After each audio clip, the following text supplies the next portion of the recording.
बात जीएसटी में बदलाव की, क्योंकि त्योहारों से एंड पहले मोदी सरकार ने देश की जनता को एक बड़ा तोहफा दिया है। जीएसटी काउंसिल की 56वीं बैठक में एक बड़ा फैसला लेते हुए 12% और 28% के जीएसटी स्लैब को खत्म कर दिया गया है। अब 4 की जगह केवल 2 स्लैब्स होंगे, 5% और 18%। इसमें आम जरूरत की चीजें जैसे साबुन, शैम्पू के साथ एसी कार सस्ते होंगे। वित्त मंत्री निर्मला सीतारमण ने इसकी जानकारी दी है। वित्त मंत्री ने पत्रकारों से बातचीत करते हुए कहा कि दूध, रोटी, पिज्जा, ब्रेड, छेना समेत कई फूड आइटम्स जीएसटी फ्री होंगे। वहीं इंडिविजुअल हेल्थ और लाइफ इंश्योरेंस पर भी टैक्स नहीं लगेगा। 33 जीवन रक्षक दवाएं, दुर्लभ बीमारियों और गंभीर बीमारियों के लिए दवाएं टैक्स फ्री होंगी। इसके अलावा लग्जरी आइटम्स और तंबाकू प्रोडक्ट्स पर 28% की जगह 40% जीएसटी लगाया जाएगा। मध्यम और बड़ी कारें, 350 सीसी से ज्यादा इंजन वाली मोटरसाइकिल्स इस स्लैब में आएंगे। नए स्लैब नवरात्रि के पहले दिन यानी 22 सितंबर से लागू हो जाएंगे। Common man items such as hair oil, toilet soap bars, shampoos, toothbrushes, toothpaste, bicycles, tableware, kitchenware, and other household articles have all come to 5, whether they were in 18 or whether they were in 12. Similarly, reduction of GST from 5% to nil, 5 से 0 में जाने वाले items indicate कर रहा हूं। Ultra high temperature milk, the UHT milk, chhena और paneer, all the Indian breads will see nil rate. So रोटी किसी के ऊपर भी, चपाती और रोटी और पराठा और whatever it is, they all come to nil.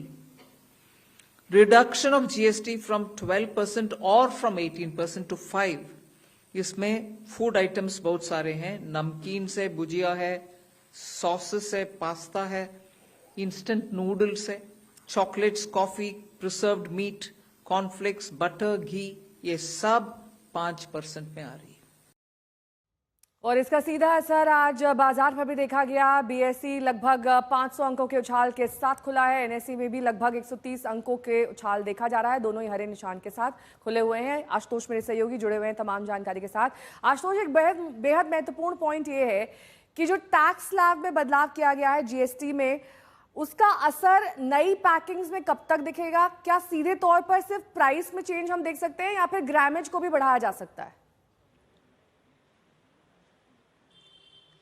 दरअसल इसमें एक समस्या ये है कि 22 तारीख से तो ये लागू होने वाले हैं, तो जो उत्पाद पहले से बाजार में हैं वो उसको कैसे जो मैन्युफैक्चरर या जो डिस्ट्रीब्यूटर हैं उसको हैंडल करेंगे। ये तो तय है कि 22 की सुबह जब हम कुछ खरीदने जाएंगे तो उस पर हमें टैक्स कम मिलना है। एक बड़ी चिंता की बात दरअसल है, मान लीजिए अभी जब सबसे बड़ी आसानी है कि त्योहारी मौसम आ रहे हैं, कई लोग सोचेंगे नवरात्रि का पहला दिन है, देखे आ रही है, चलिए गाड़ी खरीद लेते हैं। अब मुझे भी प्लान है कि अपनी पुरानी गाड़ी बदल के नई गाड़ी ले लें, तो इस तरह की जो 4 मीटर की लंबी गाड़ियां होंगी 60,000 से 75,000 रुपए तक इस पर कहा जा रहा है कीमत कम हो जाएगी। इसी तरह 1200 सीसी की जितनी भी इस तरह की गाड़ियां जब आप शोरूम में जाएंगे, और बहुत सारे लोगों को मुझे याद है कि जब से प्रधानमंत्री का भाषण सुना था एक चर्चा हो रही थी कि अब तो जीएसटी कम होने वाला, तभी खरीद लेते थे। बहुत सारी चीजों की खरीदारी लगभग ठप पड़ गई थी, व्यापारियों को चिंता थी। जो बड़ी बात यह है कि क्या इस पर कंपनियां, कि मान लीजिए 10 लाख रुपए अगर इस गाड़ी की कीमत है, इस पर 28% की जीएसटी लग रही है और अब जाकर के वो 18% हो जाता है, तो जो मोटा फायदा है ग्राहकों को मिले। कहीं ऐसा तो नहीं कि वो 10 का 11 लाख कर दे अपनी कीमत बढ़ा के, और फिर जब आप दुकान में खरीदने जाएं तो कहिए आइए 50,000 का, इस पर हम आपको और अतिरिक्त डिस्काउंट दे रहा हूं, जीएसटी का मोटा मुनाफा।